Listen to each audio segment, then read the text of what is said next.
আপনাকে এখনই না ভাবলে চলবে।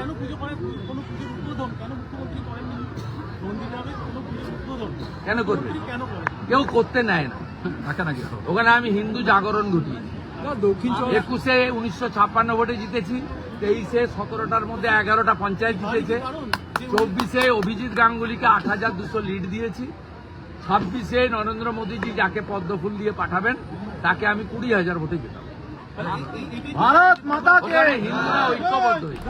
মাদ্রাসার চাকরি প্রার্থীরা আজকে পথে নামছে। মাদ্রাসার চাকরি প্রার্থী তারাও পথে নামছে। তাই মুখ্যমন্ত্রী মুসলমান ধর্ম মানুষদের কি করলেন? মাদ্রাসার শিক্ষকরা পথে নামছে বটে, ভোটটা দিবে তারা তৃণমূলকে। বহুবার প্রমাণিত হয়েছে তারা ক্যালকুলেটিভ ওয়েতে ভোট করে এবং ভোটের আগে ওদের যে প্রেয়ার হয় সেখানে ইমাম সাহেব যারা 2,500 টাকা করে পান তারা বলে দেন যে কেন মমতা ব্যানার্জিকে এখানে রাখতে হবে। এই কারণে রাখতে হবে যাতে জামাত, হেফাজত এবং রোহিঙ্গা বাংলাদেশের মুসলমানরা এখানে এসে ডেমোগ্রাফি বদল করে। আসানসোলে অধিকাংশ মূল্যবান জমি আজকে মুসলিমরা ক্রয় করে নিয়েছে। আমাদের গরিব হিন্দুরা যারা বাংলায় কথা বলেন, হিন্দিতে কথা বলেন, তারা অভাবের টানে জমিগুলো সব বেচে দিয়েছে।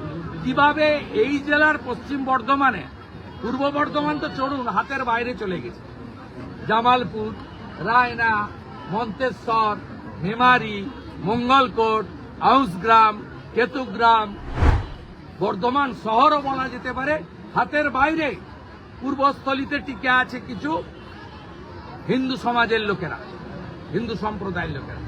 পশ্চিম বর্ধমানেও আসানসোল থেকে শুরু হয়েছে। আগামী দিনে আপনারা দেখবেন দুর্গাপুরের অবস্থা, যদি ওই লালবাবুদের কাছ থেকে বেরিয়ে আসতে না পারেন সেকুলারিজম থেকে, তাহলে সবাই বিপন্ন হবেন। নন্দীগ্রামে কি অবস্থা? নন্দীগ্রামে আপনাকে এখনই না ভাবলে চলবে।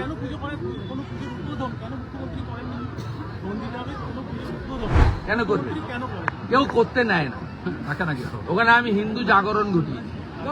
21-এ 1956 ভোটে জিতেছি, 23-এ 17টার মধ্যে 11টা পঞ্চায়েত জিতেছে, 24-এ অভিজিৎ গাঙ্গুলিকে 8,200 লিড দিয়েছি, 26-এ নরেন্দ্র মোদীজি যাকে পদ্মফুল দিয়ে পাঠাবেন তাকে আমি 20,000 ভোটে জেতাবো।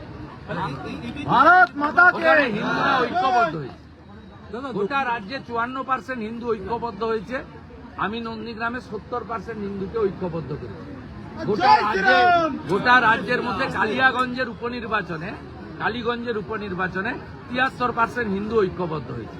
গোটা রাজ্যে যদি 75% হিন্দু ঐক্যবদ্ধ হয় আর বাড়ি থেকে বেরিয়ে ছুটি না কাটিয়ে ভোটটা দিতে যান সকাল সকাল, তাহলেই পশ্চিম বাংলায় হিন্দুরা এবং হিন্দু ধর্ম রক্ষা হবে। নইলে আগামী 2026-এর পরে হিন্দু ভোট মমতা ব্যানার্জির লাগবে না। ওনার যে ভোট নিয়ে উনি জিতেন সেই ভোটেই আগামী দিনে উনি রাজত্ব করবেন।